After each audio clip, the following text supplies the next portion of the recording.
ยา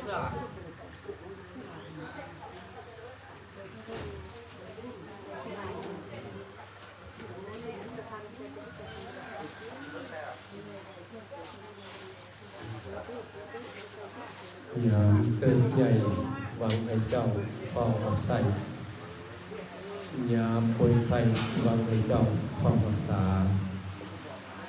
ยามบรรทายไว้สิวาหวังให้เจ้าติดตามข่าวสิ้นใจนะโมตัสสะภะคะวะโตอะระหะโตสัมมาสัมพุทธัสสะนะโมตัสสะภะคะวะโตอะระหะโตสัมมาสัมพุทธัสสะนะโมตัสสะภะคะวะโตอะระหะโตสัมมาสัมพุทธัสสะกตัญญูโนหิสัพพุริสากตเวทิโตปมมติมตาปิโรอิโตปรังสักจังธัมโมโสตโพธิติณวาระโอกาสต่อไปนี้อาตมาภาพในนามคณะสงฆ์จะได้แสดงพระสัทธธรรมเทศนาเพื่อเฉลิมฉลองศรัทธาในมื้อนี้ครอบครัวแก้วผาเมืองพร้อมด้วยลูกหลานพี่น้องได้เฮ็ดบุญอุทิศมาดวงจิตวิญญาณของท่าน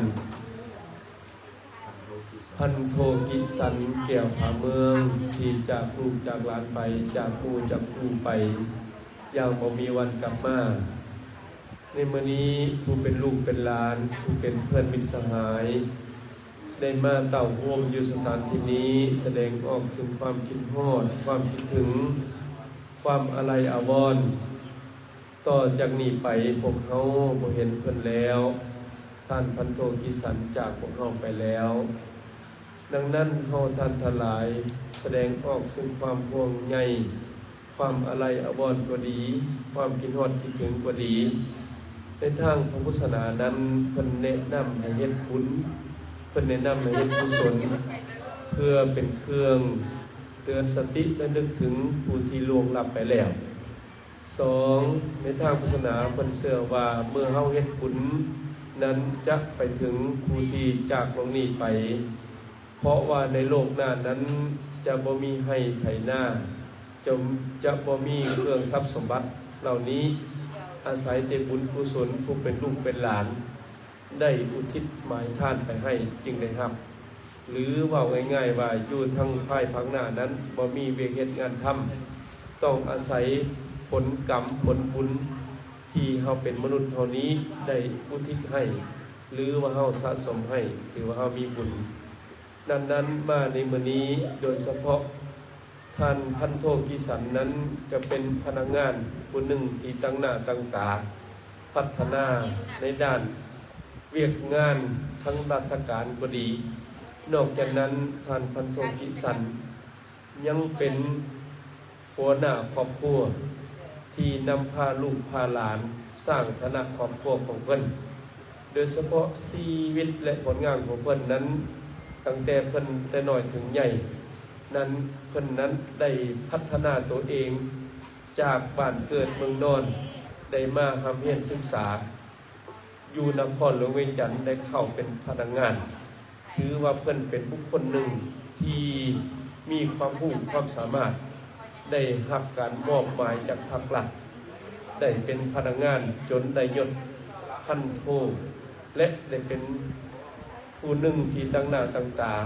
ประกอบส่วนในเวียกงานทางราชการและประกอบส่วนในด้านสังคมอีกด้วยดังนั้นมาในมื้อนี้เข้าสูญเสียบุคลากรสำคัญเพราะว่าบุคลากรของรัฐของเฮาบ่ดีบุคลากรของครอบครัวบ่ดีโดยเฉพาะท่านพันโทกิสันเป็นหัวหน้าครอบครัวเป็นผู้ที่นำพาลูกหลานญาติพี่น้องสร้างคณะครอบครัวดังสุภาษิตเพิ่นว่าเพื่อนบ่มีสีหน้ากาบินมันสิล่วงเพื่อนบ่มีพอยาวโจรสิพุ่นลักของหมายความว่าเพื่อนใดหรือว่าครอบครัวใดหรือว่าห้องการใดที่บ่มีหัวหน้าหรือบ่มีพ่อแล้วค ขอให้เฮาท่านทั้งหลายจงให้ระมัดระวังเพราะว่าพ่อเป็นแกนหลักในการนำหน้าพาทางในการสร้างฐานะครอบครัวขึ้นให้ปรากฏในสังคมโดยเฉพาะห้องการใดก็ดีหรือว่าอยู่ในเวียกงานใดก็ดีถ้าว่าขาดหัวหน้าแล้วเฮ็ดให้เวียกงานนั้นหรือว่าห้องการนั้นเฮ็ดเวียกงานจักควันเขวไปทางอื่นหรือว่าบ่ได้รับผลสำเร็จดังนั้นท่านพันโทกิสันก็เป็นหัวหน้าครอบครัวนำพาลูกพาหลานสร้างดึงลูกดึงหลานเข้าเป็นพนักงานรัฐกรส่งเสริมผู้เป็นหลานผู้เป็นลูกที่มาอยู่นำเพิ่นก็ดีนั้นให้เป็นผู้มีหน้ามีตาให้เป็นผู้ที่เป็นฟังเป็นฝาในสังคมถึงอย่างใดก็ดีเฮาท่านทั้งหลายมาพิจารณาแล้วชีวิตของมนุษย์เฮานี้มีระยะเวลาสั้นมีจำกัดเพราะว่าเฮานั้นมีโลคาพยาธิเปลี่ยนโดยเฉพาะตามกฎในทางพุทธศาสนาเพิ่นว่ากฎของแต่ละคือมีเกิดมีแก่มีเจ็บมีตายหรือว่าง่ายๆกับบ่เที่ยงบ่แท้บ่ทนร่างกายของมนุษย์เท่านี้นั้นคือบ่เที่ยงบ่แท้แล้วก็บ่ทนบ่เที่ยงจะได้เฮาเกิดมาน้อยนึงเฮาก็เจ็บแข้งเจ็บขาเจ็บหูเจ็บตาไปบ่ทนจะได้บ่แท้จะได้ชีวิตของเฮานี้บ่ยืนยั่งจีรังถาวรเฮาเกิดมาอย่างหนุ่มก็คือเบิ่งคืองดงามจบงามเมื่อใหญ่ขึ้นมากก็เบิ่งมีสุขภาพแข็งแรงมีสุขภาพแข็งแรงบังซ่าเมื่อเฒ่าชรามาแล้วเฮาก็อ่อนโรยไปและสุดท้ายก็แตกสลายไปดังนี้เป็นต้นดังนั้นจะว่าเฮาท่านทั้งหลายบ่ว่ายศสูงบรรดาศักดิ์ก็ดีบ่ว่าเป็นญาจกขอทานบ่ว่าเป็นรัฐมนตรีบ่ว่าเป็นมหาราชาเจ้าชีวิตก็ดีบ่ว่าเป็นพระสงฆ์สามเณรก็ดีทุกคนล้วนตายของตัวนิยมท่านทั้งหลายดังนั้นพระพุทธเจ้าจึงเตือนมวลมนุษย์ไว้ว่าเฮาจงใช้ชีวิตอย่าบ่ประมาทคืออัปปมโนอมตังปะทังเมื่อเฮาชีวิตของเฮาบ่ประมาทเมื่อใดความตายจะบ่มาถึงเฮาหมายความว่าเฮานั้นมีสติเตือนเฮาอยู่สม่ำเสมอว่าความตายของเฮานั้นแขนข้อทุกปัญญาไผก็แขนอ่อนต้อนเสมอดาบดังกันนี่แหละเฮาท่านทั้งหลายโดยเฉพาะคุณงามความดีของท่านกิสันนั้นผู้เป็นพ่อเป็นแม่นั้นผู้เป็นพ่อนั้นนำพาลูกหลานแล้วสร้างฐานะลูกและคุณสมบัติของพ่อของแม่มีหาอย่างหนึ่งเลี้ยงลูกมาแล้วหนึ่งบ่ให้เฮ็ดชั่วพ่อแม่ทุกคนอยู่ในโลกนี้ห้ามลูกนั้นลูกเอ้ยอย่าไปเฮ็ดสิ่งบ่ดีบ่งามเด้อโดยเฉพาะทั้งด้านเวียกงานก็ดีทั้งหมู่คู่ก็ดีอย่าไปเฮ็ดสองพ่อแม่สอนให้ลูกให้หลานนั้นให้เฮ็ดแต่ความดีลูกเอ๋ยเวลาอยู่ไสก็ดีให้ลูกนั้นจงเป็นคนดีจงเป็นคนมีความรู้จงเป็นคนนั้นมีกิริยาบารยาทเข้ากับหมู่คู่เข้ากับเวียกงานเข้ากับผู้หมู่เพื่อนเฮ็ดเวียกงานได้นี่คือความสอนของพ่อของแม่สามพ่อแม่สอนลูกนั้นคือลูกเอ๋ยเกิดมานั้นให้พัฒนาตัวเองให้เรียนรู้ศิลปะวิทยาบ่ว่าหน้าที่ของมนุษย์ในโลกนี้ออกตนโยมท่านทั้งหลายให้สำเร็จสองอย่างหนึ่งให้มีไปใบปริญญาในการทำเรียนรู้สองให้มีไปปริญญาในชีวิตใบปริญญาในการเรียนรู้นั้นบ่ว่าจบมัธยมก็ดีบ่ว่าจบอุดมก็ดีบ่ว่าจบสั้นกลางสั้นสูงก็ดีเขาเอิ้นว่าใบปริญญาอันนี้ใบปริญญาความรู้เฮาท่านทั้งหลายจงพัฒนาตัวเอง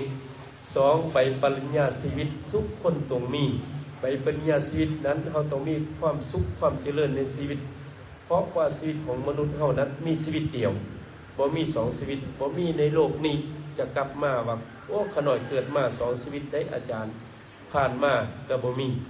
อาตมานี้เกิดมาเท่านี้แหละอาตมาได้ไปทรงสการทุกคนบ่ว่าทั้งน้อยทั้งใหญ่บ่ว่ายศถาบรรดาศักดิ์สูงบ่ดีบ่มีไผกลับมาดังนั้นเฮาท่านทั้งหลายจงรักษาศีลของเฮานี้จงมีใบปริญญาชีวิตใบปริญญาชีวิตขอให้อุดมสมบูรณ์ในชีวิตบ่เจ็บบ่ไข้หรือบ่ลำบากขาดเกินไปมีหมู่คู่มีมิตรภาพที่ดีมีหมู่หรือว่ามีคู่ฮักคู่ครองที่งดงามจงงามซื่อสัตย์บริสุทธิ์จริงใจ ต่อกันซื่อสัตย์บริสุทธิ์ต่อจริงใจต่อเวียกงานหรือว่าซื่อสัตย์บริสุทธิ์ต่อพรรคต่อหลักดังนี้เป็นต้นดังนั้นเฮาท่านทั้งหลายเกิดมาในโลกนี้ขอให้มีใบปริญญา2 ใบ1 ใบปริญญาในการเรียนรู้2 ใบปริญญาในชีวิตดังนี้เป็นต้นดังนั้นท่านกิสันของเฮานี้เพิ่นมีใบปริญญาในการพระบูแล้วเพิ่นได้จบสูงแล้วยังมีใบปริญญาชีวิตสามารถสร้างฐานะครอบครัวจนได้ยศพันโทอันนี้ถือว่าเพิ่นสำเร็จทั้ง2 อย่างดังนั้นมาในมื้อนี้เฮาบ่เหลือเพิ่นแล้วบ่เห็นรูปร่างกายของเพิ่นแล้วเหลือไว้แต่ชื่อเสียงเกียรติยศเหลือไว้แต่คุณงามความดีของเพิ่นคือกับคำสุภาษิตที่ว่าพ่อก็แก่แม่ก็เฒ่าจำจากเจ้าบ่อยู่นานจะพบจะผ่านเพียงเสี้ยววานของวันคืนใจจริงบ่อยากจากพออยากเห็นลูกหลานแต่ชีวิตพ่อบ่ทนทานต้องผ่านสลายไปลูกฮักคือความหวังคือพลังอันโดดเด่นพร่ำสอนทุกเช้าเย็นถึงลำเค็ญก็สู้ทนนี่แหละองค์โยมท่านทั้งหลายนี่แหละพ่อแม่ของเฮานี้บ่อยู่นำเฮาดลพ่อแม่บ่มีเงินทองจะกองให้จงตั้งใจภาคเพียรหนังสือหาวิชาความรู้เป็นคู่มือเพื่อยึดถือเอาไว้เลี้ยงกายานี่แหละท่านทั้งหลายผู้เป็นลูกเป็นหลานก็ดีจงพัฒนาตัวเองความรู้นี่กินบ่หมดยกบ่ลงถ้าเฮามีความรู้แล้วถ้าเฮามีความสามารถแล้วบ่ว่าอยู่หน่วยงานใดก็ดีบ่ว่าอยู่ในรัฐการภาครัฐก็ดีเพิ่นมอบความสำคัญให้โดยเฉพาะเข้าพนักงานราชการนั้นเฮาก็เป็นสมาชิกพรรคนักแน่นทั้งเรียกงานนักแน่นทั้งแนวคิดนั้นเพิ่นจึงมอบสมาชิกพรรคให้นอกจากนั้นแล้วเพิ่นจะมอบตำแหน่งหน้าที่ให้เพื่อเป็นผู้ตัดสินเวียกงานเหล่านั้นดังนี้เป็นต้นมาในมื้อนี้เฮาได้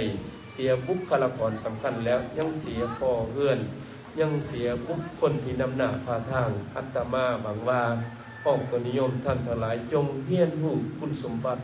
ของท่านทั้งหลายเหล่านี้จงเป็นแว่นแย้งในการดำเนินชีวิตและเตือนสติเฮาว่าชีวิตของเฮานั้นมีเกิดมีแก่มีเจ็บมีตายหรือว่ามีความตายเป็นที่สุดเฮาท่านทั้งหลายจงเฮ็ดคุณงามความดีจงรักษาสุขภาพจงอารีเผยแผ่ช่วยเหลือเพื่อนมนุษย์ซึ่งกันและกันเฮาอย่าเอารัดเอาเปรียบเฮาอย่าโลภอย่าโกรธซึ่งกันและกันเลยชีวิตของเฮามีน้อยแล้วอาตมาในนามคณะสงฆ์ก็ขอน้อมเอาสิ่งศักดิ์สิทธิ์ในโลกนี้ขอบอกกล่าวเบาเตือนในดวงจิตวิญญาณสิ่งศักดิ์สิทธิ์ทั้งหลายบุญกุศลทั้งหลายผู้เป็นลูกผู้เป็นเมียเป็นอดีตภรรยาปณีที่เฮ็ดบุญหาใจให้เจ้าแล้วขอให้เจ้าโน้มมือเอาเด้อท่านพันโซท่านพันโทกิสันแก้วฝ่าเมืองเอ้ยขอให้เจ้ารับผู้รับทราบว่าโลกโดยนี้บ่เที่ยงบ่แท้บ่ทนขอให้เจ้าไปเกิดอยู่สวรรค์สันฟ้าพุ่นและเข้าบ่อนเข้าบ่ได้หาป่าบ่ได้ซื้อพุ่นเด้ออีกอันนึงบุญกุศลทั้งหลายที่ผู้เป็นลูกหลานญาติพี่น้องที่ร่วมบุญในมื้อนี้ขอให้มีความสุขกายสบายใจปราศจากเคราะห์เข็ญเวียนให้อันตรายทางปวงเพิ่นชื่อว่าความทุกข์ยากลำบากแล้วอย่ามาไก่ขอให้มีแต่เงินแต่คำขอให้มีแต่โชคแต่ไส้คือโชคคำโชคคูณโชคหังโชคมีโชคเป็นเศรษฐีมาเศรษฐีมามีเงินล้านโชคลาภมาแต่เงินแต่คำทุกมื้อทุกยามทุกมื้อทุกยามดังพุทธประสิทธิ์ที่ยกไว้ในมือต้นนั้นว่ากตัญญูโนหิสัพพุริสากตัตกตะเวทีพม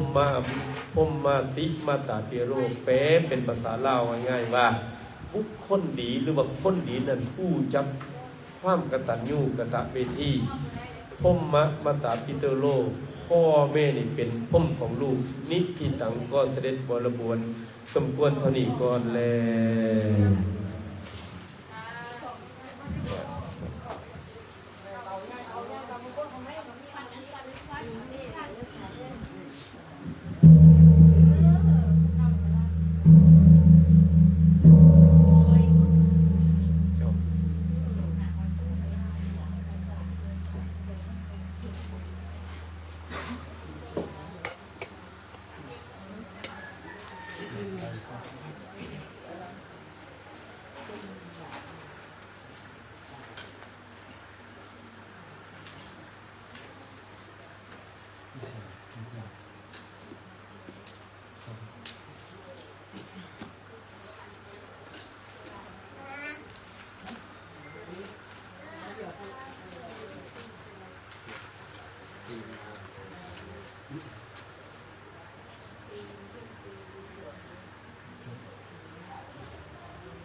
อันใดอันหนึ่งอย่าได้บังเกิดมีแก่ทานเถิดโกจิปานิโพโธอันว่าเข้าของเครื่องบริโภคอันใดอันหนึ่งมาทานโอมาวันโนจะให้เสียงใดเปิดไปแก่ทานเถิดทายาคารามีอันว่าทองแก้วเขาเปิดเลยเข้าสารทั้งหลายจงทุกมาให้เพื่อนแห่งอารายาเศรษฐีมีด้วยปาการสันไดอันว่าทองแก้วเขาเปิดเลยเข้าสารทั้งหลายก็จงทุกมาในเฮือนแห่งทานมีด้วยปาการสันนั้นเถิดคือว่าความเสียไปเมื่อไปแห่งวัตถุเข้าของเครื่องบริโภคก็ดีความมักมีอย่างไรอันใดอันหนึ่งก็ดีอย่าได้บังเกิดมีแก่ทานเถิดอีกประการหนึ่งก็จีวานิโภโคอันว่าวัตถุเข้าของเครื่องบริโภคอันใดอันหนึ่งก็ดีอย่าได้พบได้เห็นทานเกิดแต่เถิดกันตาหน้านีอันว่าคำแก้วแหวนทางหลายปาวาสันตุก่อจงทุกลงมาคาเรียให้เลื่อนก่อทานตาเราเศรษฐีและมีโอปามันสันใดอันว่าเงินและคำทางหลายก็จงทุกลงมาในเย้าเพื่อนแห่งทานก็มีโอปามันสันนั้นแลโยโกจิโอปาทาโวอันว่าเหตุให้คนตายอันใดอันหนึ่งก็อย่าได้เกิดมีแก่ทานในเรื่องของทานนั้นคนอันว่าทุกเข้าของเครื่องบริโภคที่ได้สาวางไปเป็นทานแล้วอันใดอันหนึ่งก็ดีอย่าได้พบได้เป็นขาดเป็นหวังอันว่าสังเถิดการญาณาเกียรติสังกัสโสอันว่าโดยคำสวงได้เป็นสองรอยองเกิดมีในกำลังเพื่อนแห่งสาดิเศรษฐีก็มีด้วยปาการสันใดอันว่าเงินแม่คำของพร้อมพูดแรงขอก็จงบังเกิดมีแก่ทานด้วยปาการสันนั้นเถิดคือว่าอย่าได้เสียงได้เมิดไปก็ข้าแล้วอีกปาการหนึ่งกาหาปานามีอันว่ากาหาปานาคือเงินคำแก้วแหวนทางหลายก็จงทุกลงมาคาเรียให้อย่าเลื่อนห้องดวงแห่งพญาปัญจตุราชด้วยปาการสักใดอันว่าวันผู้เข้าของเงินกองคำและแก้วแหวนทางหลายก็จงทุกลงมาคาเรียให้ยาวเลื่อนกองทานได้ปาการสักนั้นเถิดและอันว่าคำกังวลกดตายเรื่องใดเรื่องหนึ่งก็อย่าได้บังเกิดมีแก่ทานเถิดพร้อมทั้งเข้าของเครื่องบริโภคอันใดอันหนึ่งก็ดีก็อย่าได้เสียไปเบิดไปแก่ทานเถิดสาภาทานาลีอันว่าทรัพย์สมบัติเข้าของทั้งหลายก็จงทุกลงมาในเฮือนแห่งคนอากาเศรษฐีและมีด้วยปาการสันไดอันว่าทรัพย์สมบัติเข้าของเรานี้ก็จงทุกลงมาการเรียในเฮือนของทานด้วยปาการสันนั้นเถิดกาวาทั้งความปวดตายเป็นต้นว่าความปวดเศร้าตายเดือดเรื่องหัวใจเจ็บใครทุกโศกไม่มองใจมองให้ต่างก็อย่าได้เกิดมีแก่ทาน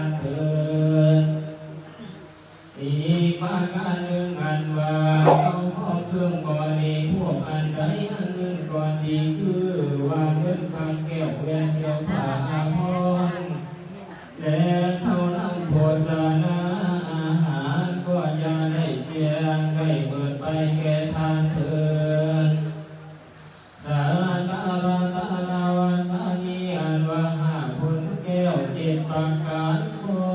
จงทุกข์มาในกองคุมภาราสวัสดิ์โยแห่งพายาเวสันตอนปานเมื่อแลที่ปกชิดไม่จะเดชยักษ์ป่าไม่เข้ามาเมืองวันงานก็มีด้วยปาการสัตย์ใจยังกามาคนแก้วเย็นปาการเพื่อแก้ตารามาเรียกเสือปาแก้วเพรังงามผูกแก้วพระพานมีแสงคนเชื่อแก้วมานีคนละสามีแก้วเพทูเดนหางาแก้ววันเดียรารังอาผ้าแก้วมุงนางามสดร้อเงินทางสวดเรือไหลก็จุดตูยายังระเอียดระระเต็มบ้านเต็มเรือนของทานเจ้ามนต์สัทธาอันมีเจ้าเรือนเด็กเข้ากับทำขอยาให้พวกผ่านโศกเศร้าทุกยามเอาให้เสียใจสั่งการเพื่อนแต่บอกการเถิดเทศนาบาลีโยสาเนในเกิดเรื่องลงมาเทศนาขอให้เจ้ามนต์ศรัทธาทั้งหลายจงได้ดังคำมาคำปาทานาสุนกล่าวมาเรื่องแต่หนหลังนี้ที่นั่นก็สะเอกก็ระบดควรทอนี้คนเลย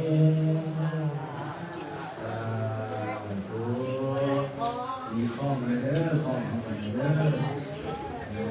นะในนั้น